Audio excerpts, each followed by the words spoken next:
अब बात संभल के 47 साल पुराने दंगा फाइल की करते हैं जो फिर से खुलने वाली है। खबर है कि योगी सरकार ने 1978 के इस दंगे की जांच के लिए पूरी तैयारी कर ली है।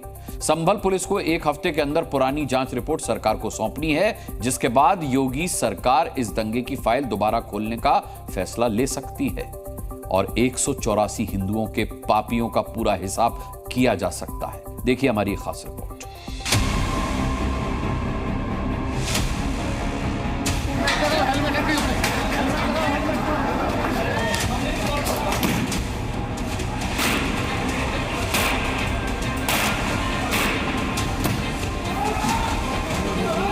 सौदा लेने गए थे चेवर संभल से, और वहाँ संभल में आकर घिर गए थे, उसमें जो आग दे दी थी। संभल के अंदर नरसंहार किया था, क्यों नहीं चर्चा होती संभल में उन लोगों की। 24 अक्टूबर 2024 को संभल दहला। मस्जिद के सर्वे को लेकर भीषण बवाल मचा। पत्थरबाजी आगजनी के साथ जबरदस्त दंगा हुआ, जिसके सबूत आज भी तस्वीरों की शक्ल में कैद हैं। सीएम योगी के टारगेट पर एक एक दंगाई है। हर दंगेबाज से हिसाब चुकता किया जा रहा है। मगर इसके साथ ही संभल में 47 साल पहले हुए दंगे की भी फाइल खुल चुकी है, जिसका मतलब यह है कि 47 साल पहले संभल में जिसने हिंसा भड़काई, जिसने 184 हिंदुओं को मौत के घाट उतारा, अब संभल के उन दंगाइयों के पुराने पाप का हिसाब होगा।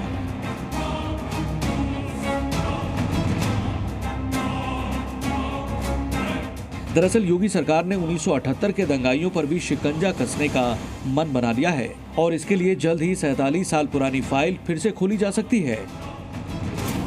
योगी सरकार का मानना है कि हिंसा पीड़ितों को इंसाफ नहीं मिला। पहले हुई जांच में हिंदुओं के साथ भेदभाव किया गया, लिहाजा यूपी सरकार 1978 दंगों की फाइल फिर से खोल सकती है।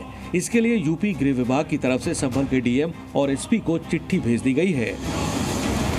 माननीय एमएलसी श्री चंद्र शर्मा द्वारा एक 17 तारीख को पत्र दिया गया था। रूल नंबर 115 जो है उसके माध्यम से शासन द्वारा एक आख्या मांगी गई है, जिसमें 1978 में दंगों के संबंध में जो भी सूचना है वो उनको प्रदान की जाए।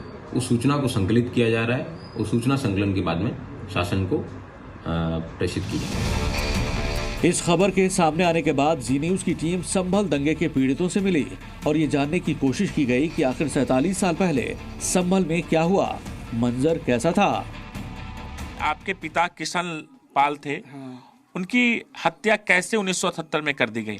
सौदा लेने गए थे चेवर संभल से, और वहाँ संभल में आकर घिर गए थे और मुरारी लाल के कारखाने में आकर वो धंस गए थे और उसमें जो है बैठ गए थे, तो उसमें जो आग दे दी थी और उन्हें वहाँ मारा था और उनकी लाश नहीं मिली थी। अच्छा, लाश आप लोग को आज तक नहीं मिली? आज तक नहीं मिली। पीड़ितों के आरोप है कि संभल में दंगों का दौर लंबे वक्त तक चला था। हिंदुओं को चुन चुन कर मारा गया था, उनकी संपत्तियां जला दी गई थी।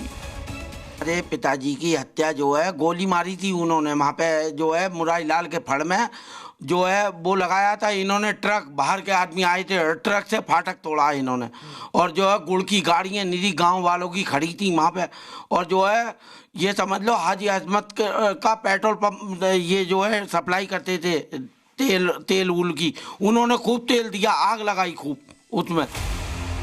इतना कुछ होने के बावजूद पीड़ितों को इंसाफ नहीं मिला।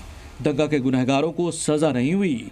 मगर यूपी में योगी राज आने के बाद पीड़ित हिंदुओं की उम्मीदें फिर से जाग उठी हैं।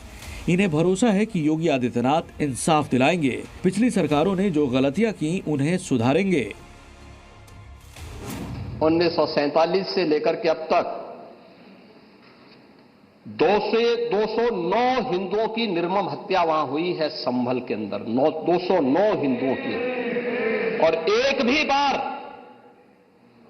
बार किसी ने उन निर्दोष हिंदुओं के लिए कभी दो शब्द नहीं कहे, उनके प्रति, उन परिवारों के प्रति संवेदना के शब्द नहीं कहे। महोदय, जो आज घड़ियाली आंसू बहा रहे हैं, ये लोग कभी भी उन निर्दोष हिंदुओं के बारे में कभी दो शब्द नहीं कहे। वहीं योगी सरकार के इस एक्शन से सियासी हलकों में भी टेंशन दिखाई दे रही है। दंगे आज से 40 साल 50 साल पहले हुए, उससे आज के युवाओं किसानों का कोई भला होने वाला नहीं है। लेकिन सरकार पुरानी जड़ें खोदकर इस देश का जो भाईचारा है उसको समाप्त करना चाहती है। समाजवादी पार्टी वर्तमान पे सवाल पूछना चाहती है। 25 साल 30 साल 35 साल 40 साल के नौजवान से संबल हिंसा का क्या लेना देना? 1978 का सवाल आज का नौजवान क्यों पूछे? तो समाजवादी पार्टी समझती भारतीय जनता पार्टी जनता का ध्यान मुख्य मुद्दों से हटाना चाहती है। हालांकि 47 साल पुराने दंगों का दर्द संभल से पलायन कर चुके हिंदुओं के दिल में आज भी दबा हुआ है। उम्मीद है कि पुरानी फाइल खुलने से पुराने जख्मों पर मरहम लगेगा और पुराने पापियों का हिसाब भी चुकता होगा। संभल से राजू राज और लखनऊ से प्रीति श्रीवास्तव के साथ ब्यूरो रिपोर्ट, जी मीडिया।